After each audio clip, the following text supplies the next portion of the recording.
This time-slice sequence shows the various poses a bush baby adopts as it jumps. It leaps 2¼ meters in height, equivalent to us clearing 2 stacked double-decker buses. To achieve this, the legs and feet act like springs, converting the energy of impact back into propulsion. It really does have a spring in its step.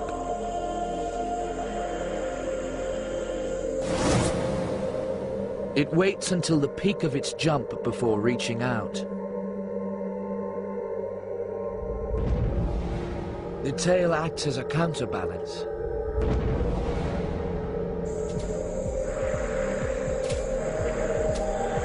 It's like a rubber ball with a brain, almost impossible for a predator to catch.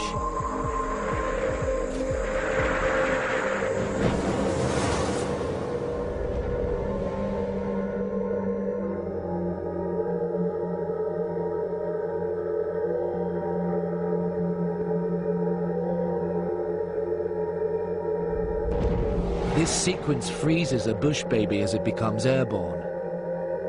But gliding animals specialize in prolonging their time in the air.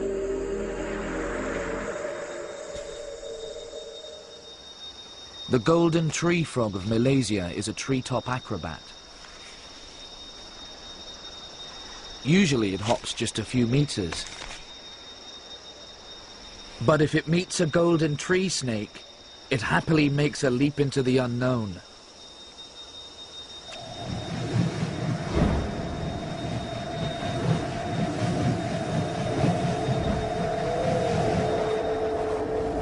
As it plummets, spread limbs slow its descent and its webbed feet double up as a parachute.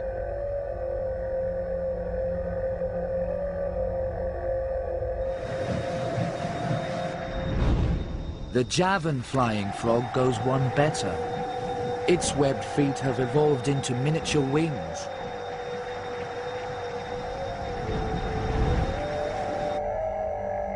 Instead of parachuting, it paraglides at an angle.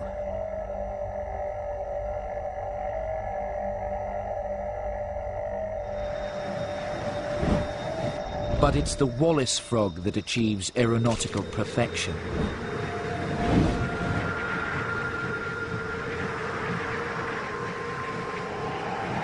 Its huge webbed feet become aerofoils that slow and control its descent.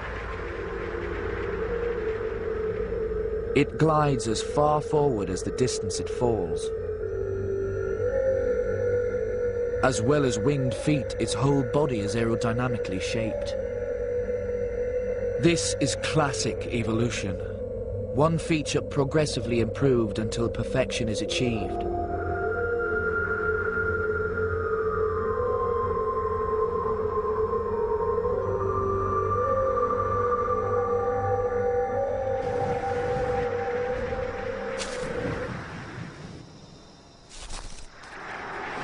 Lizards lack webbed feet, so they expand other body features to get their wings. The flying gecko's impressive glide angle is due to wing-like fringes on its body. Every available edge has an aerodynamic extension.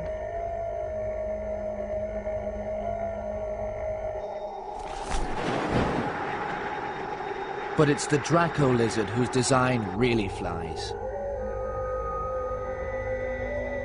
A huge aerofoil turns the Draco into a living frisbee, while its tail steers like a rudder.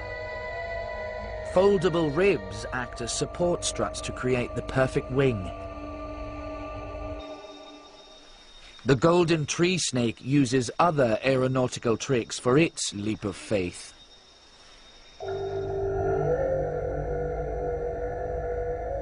It loops its body for the ultimate takeoff and projects forward to gain a head start.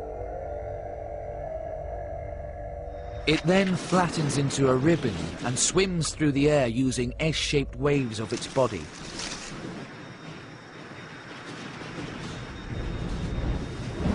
The star of this jungle air show is the owner of the most extravagant wings. From 80 meters up, the Wallace frog glides 80 meters forward. The gecko soars 100 meters. But nothing beats the flying frisbee. The Draco reaches a full 200 meters. Even a flying snake makes 150, complete with a controlled landing. A lack of legs has made snakes devise other weird ways of moving. In the deserts of the American Southwest, off-road traveling is notoriously difficult.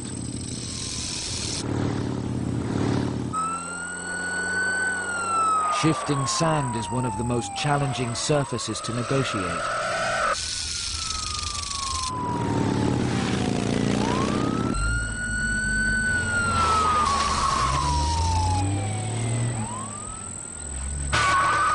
The horned rattlesnake's solution is to touch the sand with as little of its body as possible. Appropriately, its nickname is the Sidewinder. Like tire tread, a snake's scales usually grip the ground as it moves, but sand simply gives way. So the snake makes an S shape with its body and lifts the loops in a rolling corkscrew. This continually shifts the points of contact to stop that sinking feeling.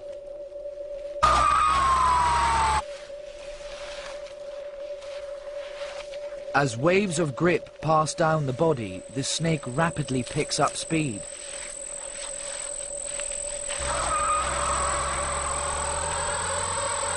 Its hidden prey can also make a surprise move.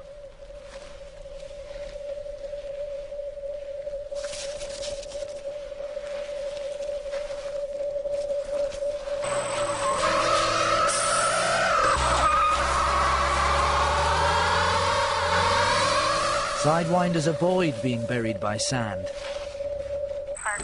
Others welcome its smothering embrace.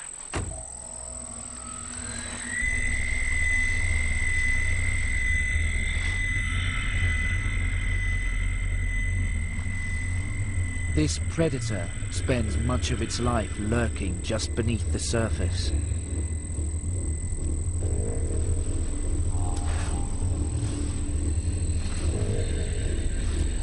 It can swim through shifting sand like an eel up a river, because the grains act like liquid rock.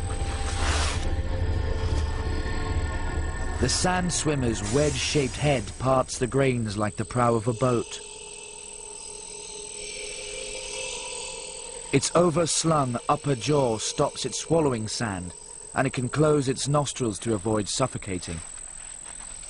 As the snake submerges, its polished scales slip through the grains as if immersing in water.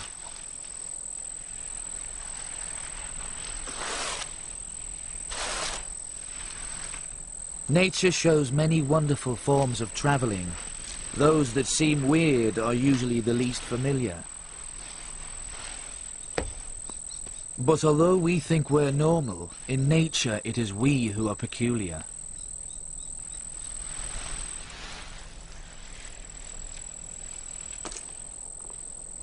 Our two legs place us among the world's oddest animals.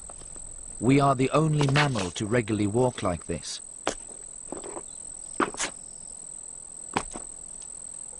Sometimes other primates hint at the origins of our strange bipedal walk. Proboscis monkeys use it to cross mangroves. A few scientists think we were once semi-aquatic. Walking like this kept our heads above water.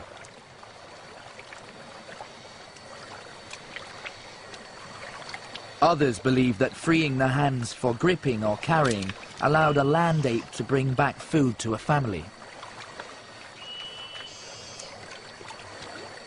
Whatever the reason, animals that walk like us seem strange. We find it weird to see our actions mirrored in other animals.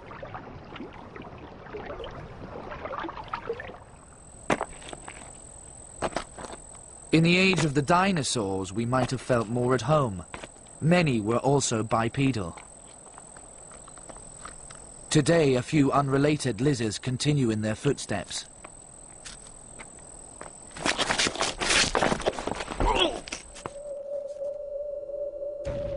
Like a miniature tyrannosaur, the collared lizard hunts on two legs.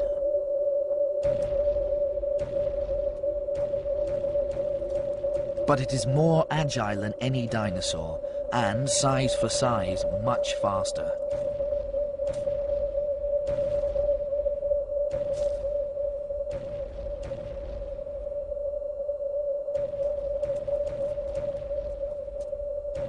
Being smaller gives speed and maneuverability. Yeah, that's support.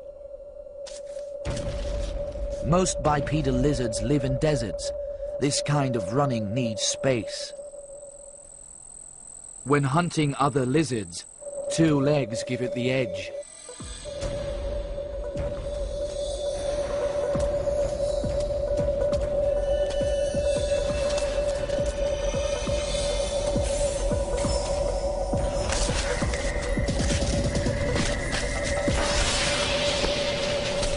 The tyrannosaur's modern equivalent. But while this lizard uses two legs for speed, we now prefer alternatives. The dinosaurs' real descendants are birds. Because they fly, we rarely notice that they walk on two legs like we do. But the roadrunner is an exception. Its comical human-like gait made it a cartoon character.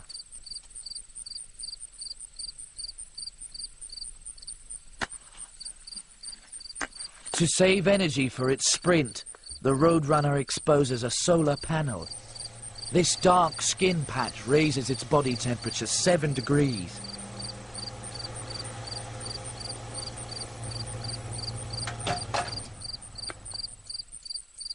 It's primed for a superheated performance.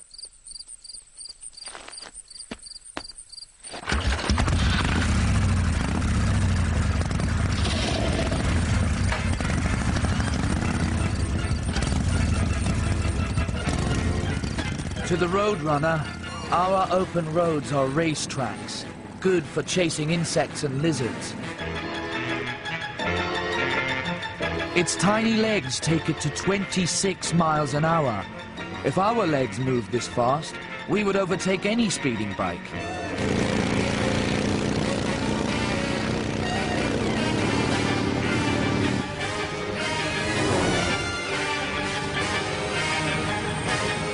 Because two-legged running limits our own speed, we use artificial means of travel, such as flying.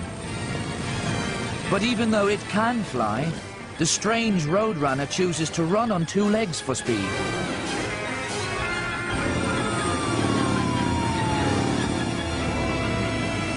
Our machines take us ever faster, and we sometimes pay the price.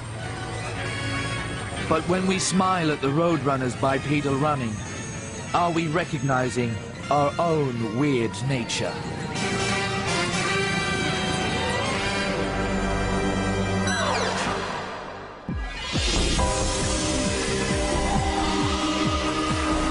Our next weird journey looks at the strange ways animals defend themselves.